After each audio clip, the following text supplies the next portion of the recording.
Let's get into more about that ceasefire that was announced by President Trump between Israel and Iran. Of course, talking about saying this was a war that could have gone on for years, destroyed the entire Middle East, but it didn't and it never will. And of course, we're also learning more information about the parties involved, including Vice President JD Vance. Of course, this a post from Jennifer Griffin right here on LiveNOW from Fox, showing some Trey Yingst reporting, saying a diplomat briefed on the talks to Fox News, saying President Trump spoke with Qatar's emir and informed him the U.S. got Israel to agree to a ceasefire with Iran. The president asked Qatar to help persuade Iran to do the same. Following that, Vice President JD Vance coordinated with Qatar's prime minister on the details. This effort proved successful, and following discussions with the Qatari prime minister, the Iranians agreed. The deal was coordinated at the highest level by the president and vice president and the Qatari emir and prime minister directly. Despite having been attacked just hours earlier, the Qataris set aside their grievances and prioritized regional security to get the deal done. This, according to a source. That reporting from Trey Yingst at Fox. Let's take you right now out to this conversation on Special Report with Bret Baier and Vice President JD Vance here just within the last hour or so. Some breaking news coming just now. Joining us this evening, Vice President JD Vance. Mr. Vice President, thanks for coming. Absolutely, thank you. Just seconds ago, the president went to Truth Social and typed this. It has been fully agreed by and between Israel and Iran that there will be a complete and total ceasefire. Complete and total ceasefire is what he typed. Yep. What does that mean? How did it come about? What's the development here? Well, we were actually working on that just as I left the White House to come over here. So that's good news that the president was able to get that across the finish line. I think what it means, Brett, is quite simple. First of all, the president, without, knock on wood, having a single American casualty, obliterated the Iranian nuclear program. We are now in a place where we weren't a week ago. A week ago, Iran was very close to having a nuclear weapon. Now, Iran is incapable of building a nuclear weapon with the equipment they have because we destroyed it. So that's a very, very big thing. Now, what that means, I think, is we have to talk to Iran and, of course, to Israel about what the future holds. Because while we have obliterated the Iranian nuclear program, our hope and our expectation is that they're not going to try to rebuild that program. And I think that's what the president is really trying to figure out here, is to build a long-term settlement here to where we can have peace in the region, where our regional allies and, of course, the American people, most importantly, can be secured, but where we can ensure that the destruction of the Iranian nuclear program that has already happened is not something they try to rebuild. I want to get to the obliterated part in just a minute, but I just want to read this fully so I get the context here. Congratulations to everyone. It has been fully agreed by and between Israel and Iran that there will be a complete and total ceasefire in approximately 6 hours from now, when Israel and Iran have wound down and completed their in-progress final missions for 12 hours, at which point, the ceasefire for 12 hours, at which point the war will be considered ended. Officially, Iran will start the ceasefire, and upon the 12th hour, Israel will start the ceasefire, and upon the 24th hour, an official end to the 12-day war will be saluted by the world. During each ceasefire, the other side will remain peaceful and respectful on the assumption that everything works as it should, which it will. I would like to congratulate both countries, Israel and Iran, on having the stamina, courage, and intelligence to end what should be called the 12-day war. This is a war that could have gone on for years and destroyed the entire Middle East, but it didn't and never will. God bless Israel, God bless Iran, God bless Iran, God bless the Middle East, God bless the United States of America, and God bless the world. He seems confident that this is all coming together. That's right. And when you left the White House, were you thinking this was all gelling here? When I left the White House, I thought that we might be able to get it across the finish line before this broadcast, and it looks like the president has been able to do that. I mean, look, he's been working the phones constantly. Frankly, before the 12-day war started, but certainly over the past 12 days, the president's been extremely clear about America's national objective here. It is to create a world where Iran cannot build a nuclear weapon. We, of course, destroyed the nuclear program that they had, and the president told the entire team, we're going to work to make sure that they don't try to rebuild that nuclear capability in the future. And look, this is a great thing. For Israel, think about this. They've accomplished an important military objective. They've helped us destroy the Iranian nuclear program. They've also destroyed the conventional missile capability of Iran that threatened the country of Israel. For the Iranians, I think this is a new opportunity to actually pursue the path of peace. As I said yesterday, what the Iranians have showed through their support of terror networks, through their now failed effort to build a nuclear weapon, is that they're just not very good at war. And I think the president really hit the reset button and said, look, let's actually produce long-term peace for the region. That's always been his goal. I actually think when we look back, we will say the 12-day war was an important reset moment for the entire region. Would you be surprised if Iran is sending out signals that it doesn't have a specific ceasefire plan? How would the communication have been with the Iranians to get this level of confidence to put out that detailed statement? Well, one of the things I've learned, Bret, about the Iranians in the past, 4 or 5 months that I've been in this job is what they say publicly and privately can sometimes be very different. I think what the Iranians have shown very clearly is they don't want this war to go on for much longer. Their air defenses have been totally destroyed. Their conventional missile program has been largely destroyed. And of course, their nuclear program has been obliterated, as I said before. So I think the Iranians are at a place where they don't want to keep on fighting.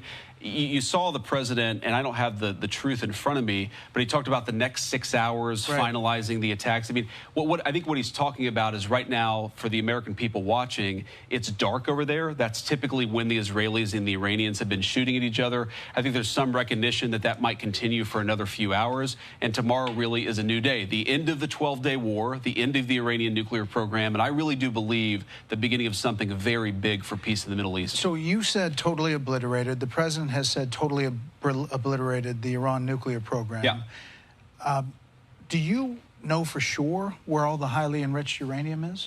Well, Bret, I think that's actually not the question before us. The question before us is, can Iran enrich the uranium to a weapons-grade level, and can they convert that fuel to a nuclear weapon? And we know, based on the success of our mission, of course, the leadership of the president, but the incredible skill of our military, that the 2 mission objectives are completely successful. We know that they cannot build a nuclear weapon. Now, you asked about the highly enriched uranium. Yeah, like 900 pounds of it. But what we know, Bret, is that uranium is something that exists in very large supply. Our goal was to bury the uranium, and I do think the uranium is buried, but our goal was to eliminate the enrichment and eliminate their ability to convert that enriched fuel into a nuclear weapon. I think this is an important point, Bret, because so many of the folks who have focused on the highly enriched uranium, sure, 60%. The main focus, Bret, has been to destroy their enrichment capacity, because we don't want that 60% uranium to become 90% uranium. That's the real concern, and that's what was so successful about our mission. So after all this, if the Iranian government survives as is, what's to stop it from rebuilding over time if they, in fact, moved the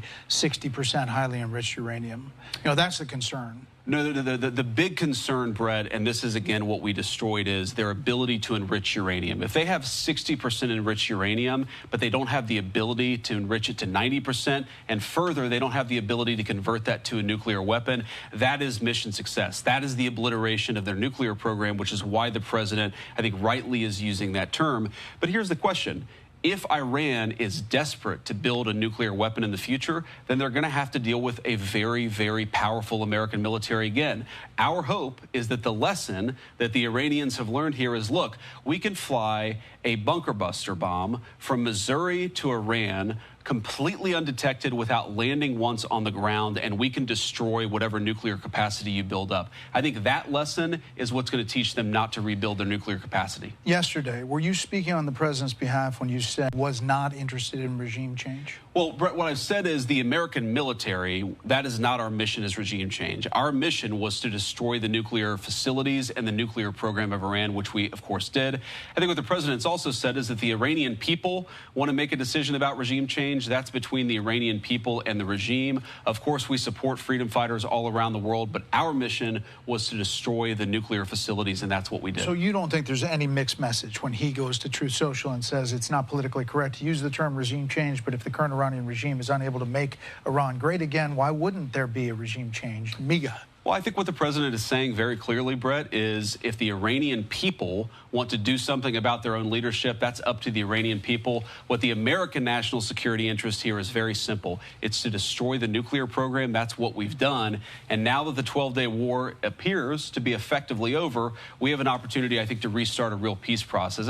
And Brett, this is not just about two countries, Iran and Israel. All of these Gulf Arab states, they want peace. They want to invest. They want to build artificial intelligence hardware. They want to sort of come into the new economy. And that was impossible when you had Iran that was, as the president said, acting like a bully across the Middle East. We really think that if the Iranians are smart about the path forward, this could be a new dawn of an economic age of prosperity, of course, for our Gulf Arab allies, for us, for the Israelis, for everybody. But it's going to require the Iranians play it smart from here. The president called it very weak, the Iran missile firing on the U.S. base in Qatar, El Udeid. Was it a face-saving move? How do you get from that, firing missiles at a U.S. base, to a ceasefire, as he details in this Truth Social? Well, as the president said, they actually gave us some warning here. And we think they gave us some warning because they didn't want to kill Americans and they didn't want to escalate. There's definitely some symbolism to this, Brett. If you look at the Iranian attack, it was 14 missiles that they telegraphed ahead of time. We dropped 14 bunker buster bombs. As the president told me earlier, our missiles, our bombs were a little bit bigger than their bombs. Our bombs actually accomplished the goal of eliminating their nuclear program. But look, we're happy, again, to restart the peace process as the president just did today. Was the message delivered directly to the U.S. or through an emissary? The message is always delivered through some sort of intermediary. That's been consistently true of the Iranians. Of course, we'd love to talk to them. The president's been clear about this. We'd love to have a direct conversation about how we move this thing forward because, again, we got to step back here. Why did the president do what he did over the past week? It's so that we could destroy their nuclear program. If they try to rebuild it, they're going to be on the wrong end of American power once again. We don't want that. I think they don't want that, but the ball's in their hands. You've been reluctant or at least cautious about getting engaged previously, and that has been public. What made you sign on to this action this time? Well, I think the president has been very clear, and I've always agreed with the president that Iran can't have a nuclear weapon. And you try to run the diplomatic process as much as you possibly can. When the president decided that wasn't going to work, he took the action that he had to take. Now we're in a new phase. That action was successful. We had a wildly successful military operation to take out their nuclear program. Now let's go on to the next phase. And I think the president, look, sometimes he's willing to use peace. Sometimes he's willing to use the military. I think it really depends on what the Iranians do from here. And what do you think they do from here? Well, it's an open question, Brett. I don't want to predict what the other side will do, but I think that I know what we'll do if they continue to pursue a nuclear weapon, and I hope they don't choose that path because I know the president wants to see the Middle East become peaceful and prosperous in the future. That's not going to happen if Iran pursues a nuclear weapon again. And for the people, so we talked about the people who believe that this is going towards World War III, especially in your own party. There's a section that's very vocal.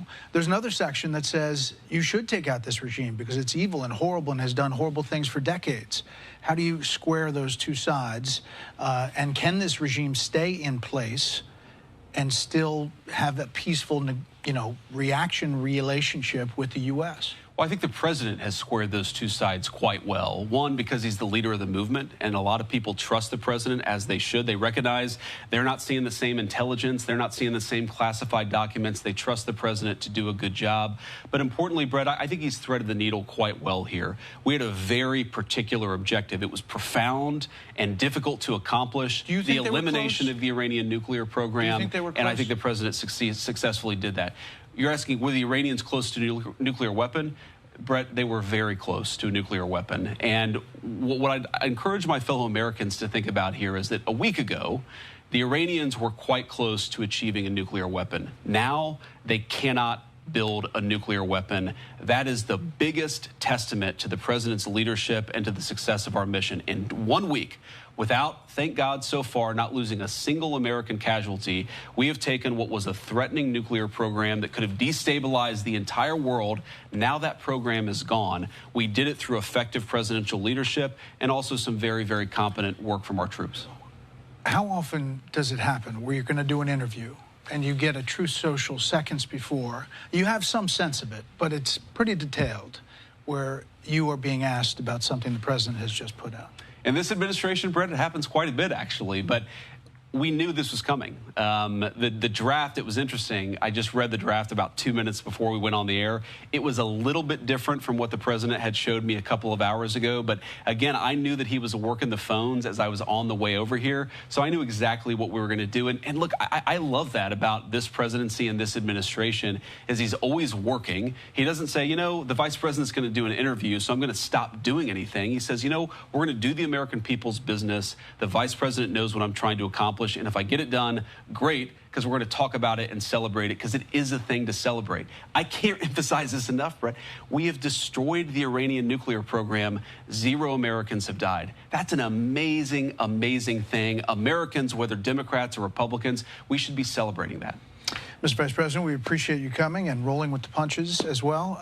Thank you for the time. Thanks, Brett. Good to see you. All right. Thank you so much to Bret Baier there for that interview with Vice President JD Vance, who played an integral role in these ceasefire negotiations, per reporting from Trey Yingst, talking about this, saying the effort proved successful following discussions with the Qatari Prime Minister. The Iranians agreed the deal was coordinated at the highest level by the President, Vice President, the Qatari Emir, and Prime Minister directly.